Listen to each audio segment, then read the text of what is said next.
Hey, we're going to talk about the pale horse today. And in case you're wondering what the pale horse is, there's 4 horses written in Revelation 6. I'm going to jump ahead to Revelation 6, verse 8, where it reads, And look, and I looked, and behold, a pale horse, and his name that sat on him was Death, and hell followed with him. And power was given unto him over the fourth part of the earth to kill with sword, and with hunger, and with death, and with the beasts of the earth. If this ain't pretty much self-explanatory. Now I know those of us who go to church all the time, we've been hearing we living in the last days, right? And I know I was hearing that when I was a child, and I'm 49 now. I still think we're in the last days. Don't get it twisted. But I think we're under the regime right now of this pale horse man. The pale horse and his rider. Because there are people going hungry, and there are people literally killing each other in the streets over nonsense. Right? And I believe that is the reason why Jesus said that today is the day for salvation. Not don't put it off on tomorrow what you can do for today, right? We are definitely living in this time. And there's a horse before him, the black horse. The black horse, his rider had balances. And at the end of that, verse 6, it says, Do not see thou hurt not the oil and the wine. Now, to be honest, I ain't too clear on that, but all I can say is that wine and oil are natural resources.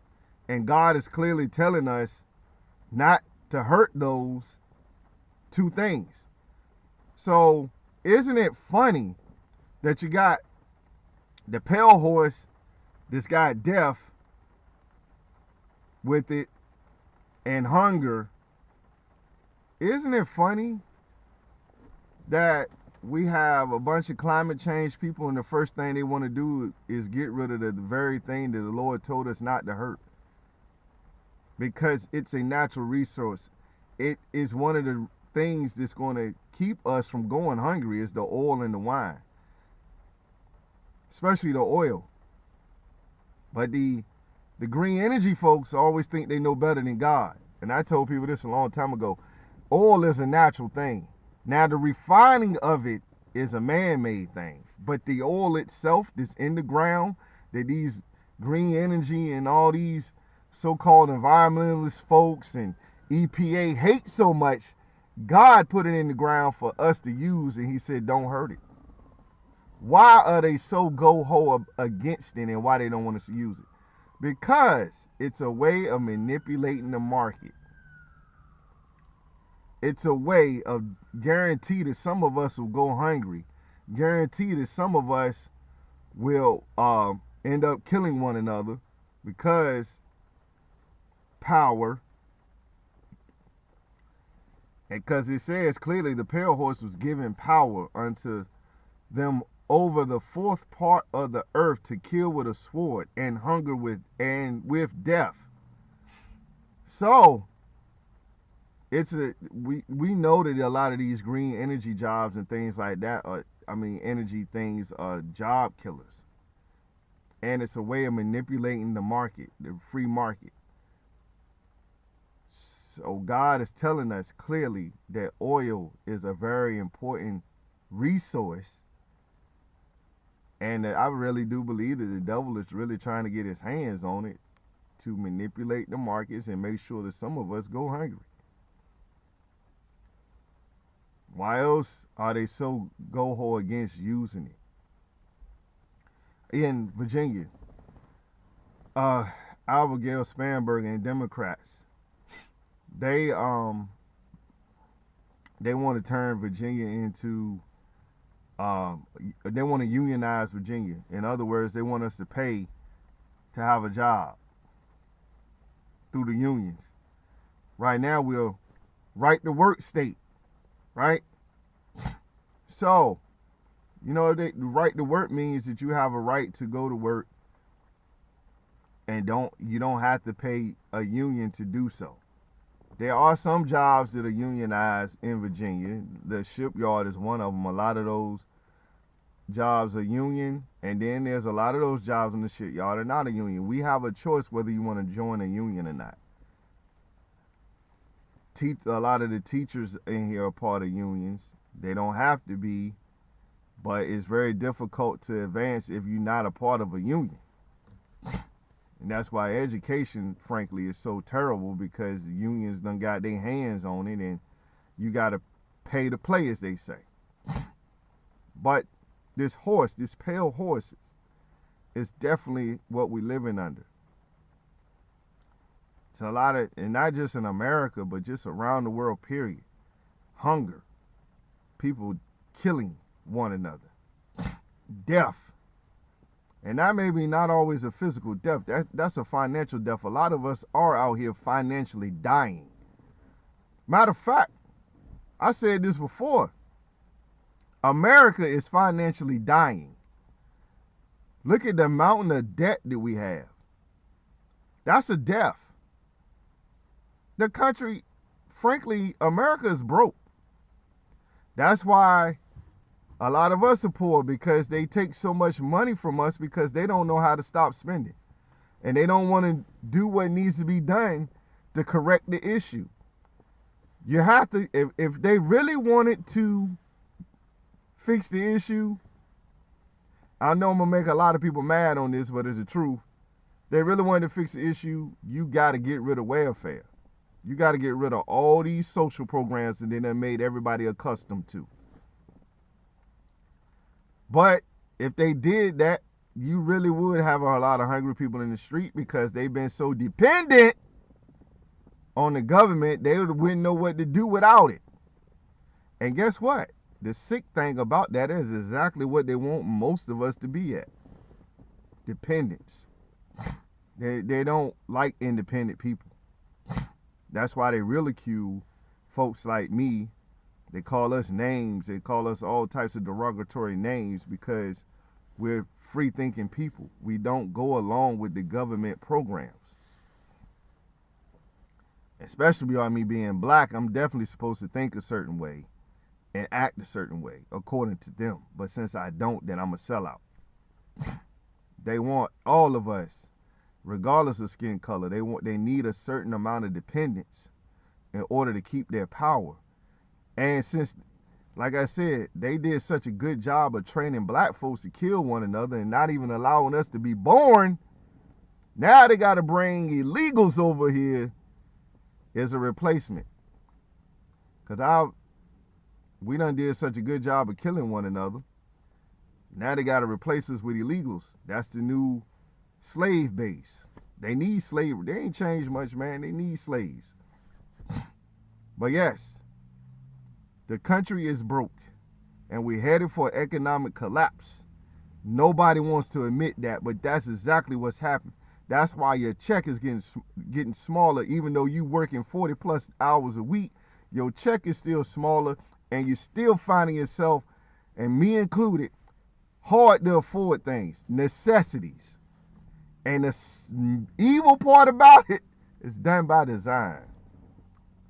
That's what this horse is about. That's what the black horse is about, the unbalancing of scales, the balances. And we talking about the elites. All right, man, the elites are part of the problem. But everybody that's wealthy is not part of the wealthy folks aren't the ones keeping you down. I'll say this again. It's the politicians, the crooked politician that's holding, if there is anybody holding you down, it definitely ain't the white man. Because a lot of white people are in the same boat as we are, barely making it as well. It's the crooked politicians, taxing and spending.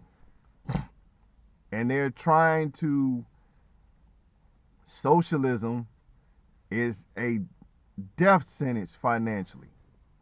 We have way too many people depending on a failing government. The government is broke. The only way they can recruit. The cost is to come after people like me and you who go to work, because we still believe that working is noble. Because guess what it is? Our God worked. He said, on the seventh day I rested. Right? So God has always been in favor of the working man and the working woman. But unfortunately, we have way too many people who've been brainwashed into thinking that they can just sit home and get a check. And it's causing the economy to collapse. We have way too many people dependent. Have way too many people that's out here not working and not being productive, and they subsidized by people like me and you who go to work every day. And it's making it hard for us to live and maintain. It's making it hard for us to afford anything. It's almost getting to the point, it's like, man, going to work is worthless. I know a lot of people that just checked out. Like, man, what's the point? The more I work, the more hours I do, they just create more ways to take more from me. Hey, I get it. I feel like that too, but I keep working because I can't afford to stay home. I don't want, it's not manly to be a dependent on somebody when you more than able to do something. That's not manly. I don't think most of us real men, this ain't about how tough you are, how many people you beat up. This is just something that God put down in every man. We are to work. We're to be productive. We're to be the provider. I don't think it's manly for a grown man to be sitting at home or out here on the street begging folks for money. I don't think that's manly. I really don't. God put something down in man to be productive and be the provider, because that's what he did. But anyway, I just wanted to talk about that and wanted to get that off my chest. That's something I believe. That's something that I know the Lord laid on my heart. So the answer to this and what we're going through economically and dealing with this white horse is always Jesus. He's always the answer to everything that you go through. Put your trust in him. Like like Bishop Jackson said today, don't put your trust in money. Put your trust in God, because money depreciates. And there's going to come a time that money, that you're going to need something to eat versus money. You know what I'm saying? Like, it's going to come a time where it's going to get that bad on this earth. And I just read it to you in Revelation 6, verse 8. It's going to get that bad that your money is not going to be enough for you to buy anything to eat. You're going to have to figure out a way to eat, because your money will not be enough to buy you anything to eat. You have to figure out a way to grow it, figure out how to eat grass or whatever. I ain't even trying to be funny. There are some grasses that grow wild. Man, you see how good God is? God brought manna out of heaven for the children of Israel. Even though they complained about it, they were still eating though.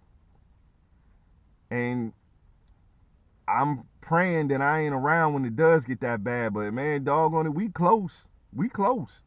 There's some people that's actually really living like that, where they got to eat. When they say you're going to eat the good of the land, literally they eating from the land. They don't have a grocery store to go to. They got to eat what they grow or eat what they kill. Praise God, it ain't that bad in America yet.